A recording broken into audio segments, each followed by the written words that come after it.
ধীরে ধীরে নামেন।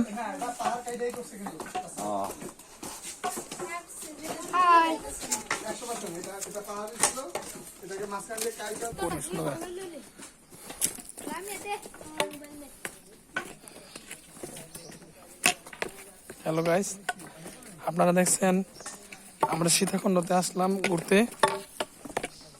খন্ড খন্ড মানুষ দেখতে পাচ্ছেন।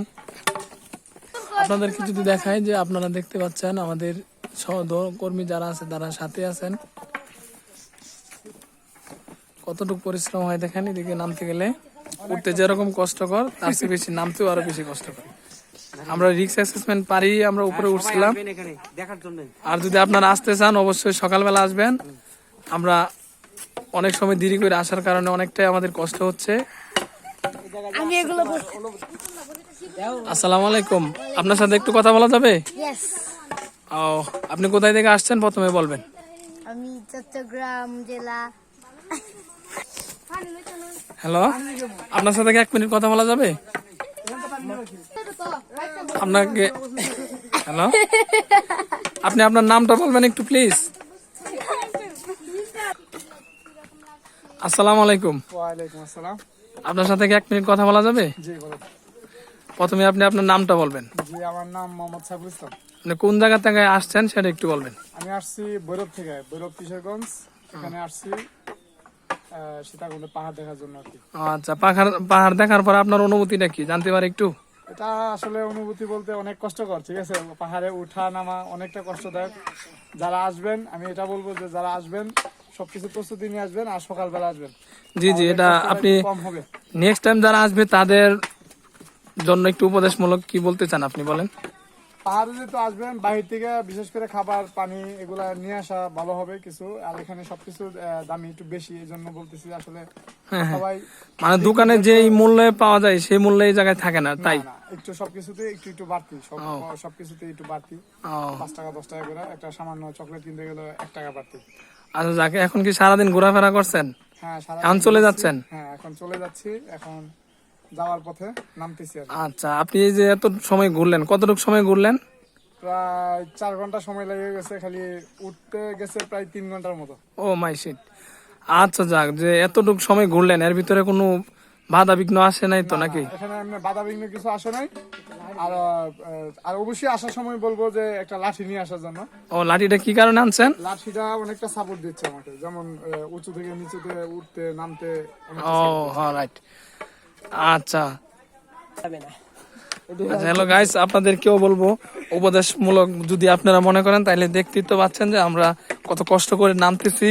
অবশ্যই লাঠি তো অবশ্যই নিয়ে আসবেন। আবার যদি সাথে মেয়ে লোক বা মহিলা থাকে অবশ্যই তাদেরকে না আনার চেষ্টা করবেন যতটুকু সম্ভব। যদি মনে করেন আনেন, ঠিক আছে, আনছেন।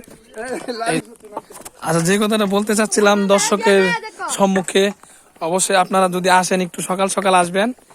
এবং ঠিক আছে, আমরা অনেক ঘোরাঘুরি করলাম যে ঝর্ণা দেখার জন্য। ইতিমধ্যে আমরা ঝর্ণা দেখতে পারি না, এটা আমাদের জন্য দুর্ভাগ্য বললেই চলে। আর মনে হয় কিছু সময় লাগবে আমাদের শেষ প্রান্তে পৌঁছাইতে। অবশ্যই দয়া করে আরেকটু আপনারা লাইনে থাকবেন অবশ্যই। আর আপনাদেরকে দেখাবো খন্ড খন্ড পানির চিহ্ন। যদিও আমরা ঝর্ণাতে গোসল করতে পারি নাই, ব্যর্থ। হ্যালো গাইস, আপনাদেরকে আবারও আরেকজন পর্যটকের সাথে দেখা করালাম। অবশ্যই আপনি একটু আপনার নামটা প্রথমে জানাবেন। আমার দেশের বাড়ি হচ্ছে জয়পুরহাট, বগুড়ার মধ্যে আগে ছিলাম, এখন আলাদা ডিস্ট্রিক্ট হয়ে গেছে। আমি পেশায় একজন আইনজীবী। আচ্ছা, তো আমি এখানে বেড়াতে আসছি,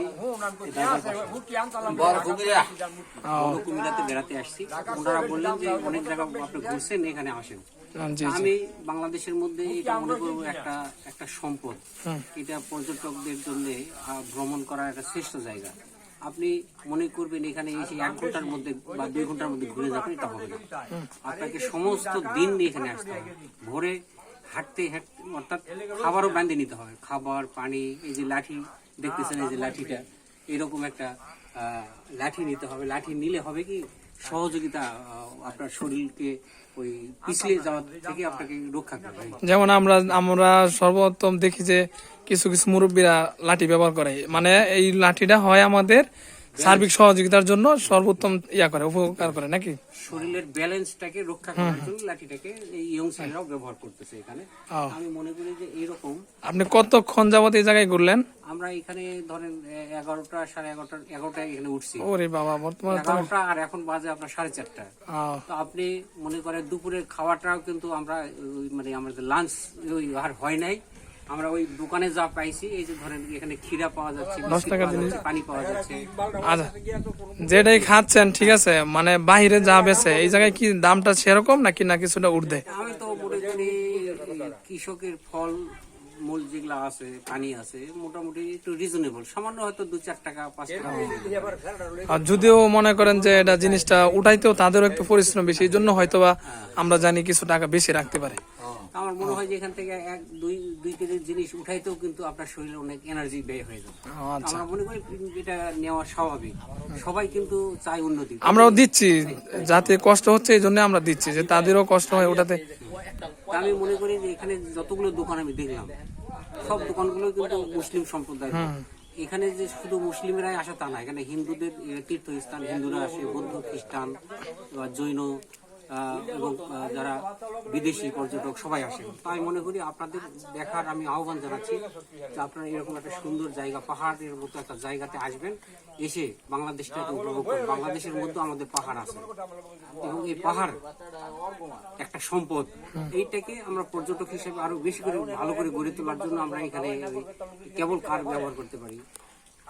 তারপর দর্শনার্থীর সুবিধার জন্য আমরা হয়তো এই গোটা পাহাড়ে আমরা নিরাপত্তাও আমরা বাড়াতে পারি, নিরাপত্তা কর্মী। অর্থাৎ এখানে মানে এক কথায় জাস্ট আমরা বলতে চাচ্ছি যে আমরা যদিও কষ্ট অনেক হচ্ছে, কিন্তু মনে হচ্ছে যে না, আমরা হাঁটতে পারছি বা পাহাড়ে উঠতে পারছি, অনুভূতিটা অনেকটাই ভালো মনে করছি। হ্যাঁ, অনেক ভালো। এবং অবশ্যই আমরা যতটুকু বুঝতে পারলাম যে আরো যারা আসতে চায় তাদেরকে আসার জন্য আমরা বিশেষভাবেই অনুরোধ জানাচ্ছি। আপনারা আসেন, ওয়েলকাম।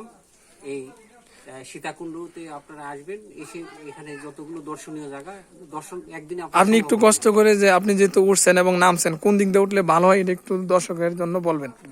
ওই দিক দিয়ে, যে দিক দিয়ে উঠছে, এটা রাস্তাটা তো আমি সঠিক বলা পারতেছি না, তবে মানে আমরা বলবো যে প্রথমে যে মেইন গেট দিয়ে ঢুকি হাতের বাম সাইড দিয়ে উঠতে হবে। হ্যাঁ, হাতের বাম দিয়ে এদিক থেকে এদিক দিয়ে উঠার একটা রাস্তা আছে, এদিক দিয়ে উপরে যে যাওয়া যায় এটা। আর নামার সময় আপনি এই দিক দিয়ে আবার আসা যায়। এইভাবে আপনারা আসলে হয়তো এখানে কিছুটা হলেও আপনার মনের অনুভূতি মনে হবে যে আমরা যে পাহাড়ে যারা বসবাস করে, কি কষ্ট করে বসবাস করে, এটা কিন্তু আপনার অনুভব। রাইট, আমরা এই জায়গায় আসার পরে এই জিনিসটাই আমরা অনুভূতি করতে পারছি যে আমরা তো সমতল এলাকায় থাকি, আমরা এতটুকু বুঝতে পারি না। যদি না আসতাম তাহলে এই বিষয়টা আমরা জানতে পারতাম না বা আমরা অনুভব করতে পারতাম না। তাই তো আমি যারা দেখতেছেন, আমি সকলকে আমার পক্ষ থেকে বাংলাদেশ দীর্ঘজীবী হোক, বাংলাদেশ আরো যারা পর্যটক আসবেন তাদের নিরাপত্তা সরকারের কাছে চেয়ে আমি কথা শেষ করছি। সকলকে অশেষ ধন্যবাদ।